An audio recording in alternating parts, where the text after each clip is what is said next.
Ayan guys. Dito tayo ngayon sa saan i-vlog natin yung area na mansion na kilalang tao sa Pilipinas. Saan guys pinasok namin tong area na to. Ayan, kung nakikita nyo naman, ang lalaki ng mga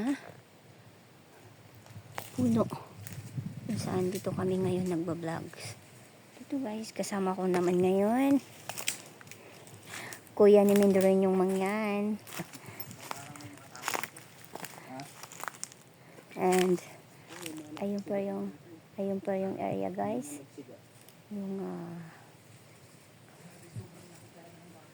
yun po yung lugar guys kung saan ang pagmamayari ng kilalang tao sa ating bansa.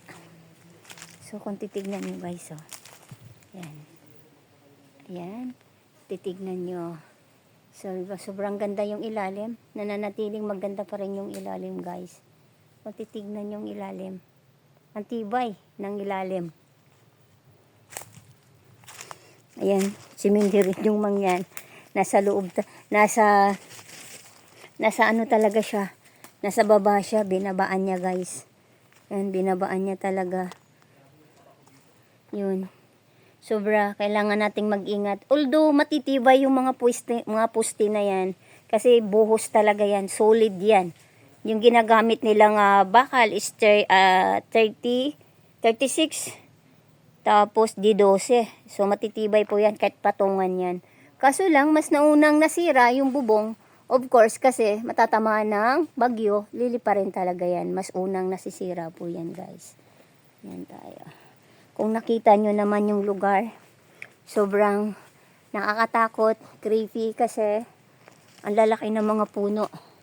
Sa pagbablog, kailangan patigasan tayo ng dibdib. Ayan, marunong tayo sa ating mga vlog guys. Ayan guys. So, kung titignan yung ilalim, napakaganda. Naglalakihan na yung puno. So, kung isipin mo, i-compare mo yung mga puno na yan sa building na yan. So, ibig sabihin, yung puno na nakatayo dyan, na pinakamalaking puno, so, yun po yung bago tinayo itong building na to. So, it means, mas matanda pa itong building kaysa puno. Kasi yung puno is nakakapit na siya doon sa building na yan. So, ibig sabihin, napaka-historical na yung lugar kung saan pagmamayari ng ating gobyerno, kilalang gobyerno, sa noong administrasyon. So, yun guys. So, mahirap nating banggitin. And siguro guys, naintindihan nyo na lang siguro kung ano yung mga sinasabi ko, kung sinong may-ari dito sa pinakamalaking mansyon. Dito lang po yan guys matatagpuan sa Cavite. Along Cavite lang po guys. So, hindi na tayo pwedeng basta-basta magbanggit ng lugar. Kasi, di natin alam guys. So, di ba? So, mas maganda pa rin sa ating pagbablog. Kailangan pa natin mag-ingat sa ating mga sinasabi sa ating pagbablog. Yun. Kung titingnan mo yung ilalim. Tabi-tabi. Tabi-tabi. So, kung titignan mo yan. Kung iirihan mo yung ilalim yan. Diba? Ang tibay pa. Tapos yung taas guys. Bulok na yung taas. Kung isipin mo yung ilalim. Diba? So, yung dikitan lang ng ang kanilang latag is isang dangka lang. So, ganun kasiksik yung bakal. So, kaya ganun siya. Until now, nakatayo pa rin siya. Ganun siya katibay. Yan guys. So, piring po namin. May nakatingin po sa amin. May nagmamasid po sa amin guys. Siguro normal yan. Dahil ilang 100 years na rin to na hindi natauhan ng tao. Siguro. Pero normal lang po siguro guys talaga na ganito yung area. Yan guys. So, pinasok pa ba niya? Ayan. Pumasok po sila guys sa loob. So, hindi mahirapan na po akong pumunta doon. And siguro hanggang dito lang po ako siguro guys kung ano po yung aking kakayang i-vlog kasi pumunta na po sila doon sa pinakaloob guys. Yan. Kung titignan nyo yung lugar, diba? Sobrang lalaki na ng mga puno. So, syempre, nung araw guys, syempre, resort to. So, wala pa tong mga puno na to. Kung isipin mo, sa tingin mo, estimated mo, kung ilang years yung mga puno na yan, 80 years?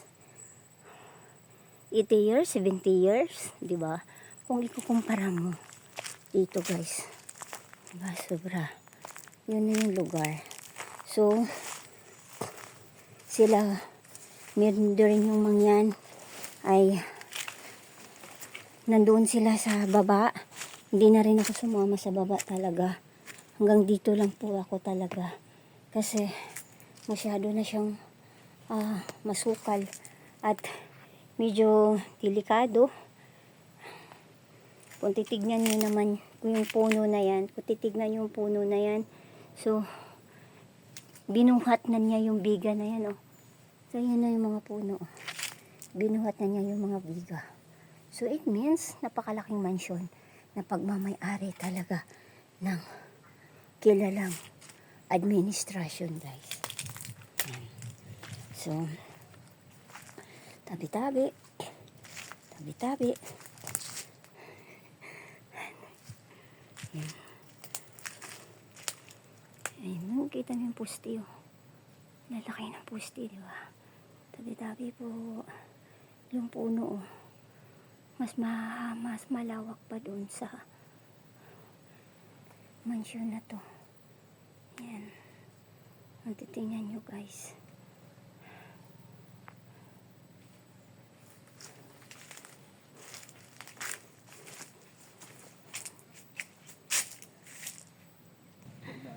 Tingnan nyo, guys.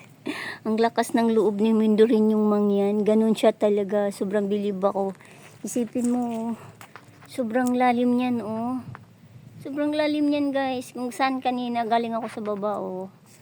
Talagang binabaan ni Mindorin yung mangyan. Tumutuloy-tulay siya dito, guys, oh. Pero safe naman yan, dahil sobrang tibay yan. Yan, tumutuloy siya. Kung saan bumaba siya doon. Sa pinakababa. Bumaba talaga siya, guys. Kung titignan nyo, ang lalim yan, oh. Diba? Hanggang doon yan, guys. Sa baba, guys. Nandoon yung Mindorin yung mangyan. Nandoon sa pinakababa. Lakas na loob niya talaga. Talagang binabaan niya. Ganun siya kalawak. Yan, oh. Ganun siya kalawak, guys. Kahit ugin mo yan, sobrang tibay niyan. Yan. So, napakagandang mansyon. Tingnan mo yung style ng biga niya, parang kahoy. Diba? Bilog nila. Bilog siya, guys. So, mahirap talaga siya gawin kasi bilog siya, guys. And then, nilagyan nila ng kunting design para magiging kahoy siya tignan. Yan, mga kapal, oh. Yung buhos nila. 8? 8, no? Shit, 8. Oo, kapal. So, yan, oh. Tingnan mo. Kung akala mo kahoy yan. Design lang. Design lang po yan. Ganong kalupit. Yung administrasyon na nagmamayari lang naman na kilalang tao sa Pilipinas. Yan. Yan lang po, guys. Kung saan in-explore namin tong mansyon na nakatago dito sa Naik, Cavite. Tingnan nyo, guys, oh. Yan ang mga ano nyo. Lalaki. Ayan na. Lalaki ng biga. Diba? Napakagandang mansyon.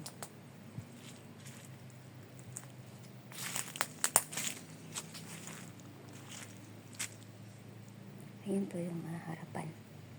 Tinutubuan na talaga siya ng malalaking puno, guys. Guys, pakinggan nyo, ha. May narinig akong umiiyak, baby. Kaso, guys, pag nakat ko yung video. May narinig talaga akong baby, guys, umiiyak.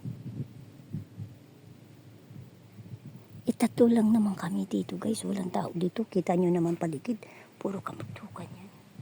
Bakit may narinig akong baby? Di ba? Rinig nyo? Rinig nyo guys? May baby? Umiiyak? Ayan po guys. Sinidor yung mangyan. Tapos na siya guys. Grabe yung kaba ko doon. Thank you for watching guys.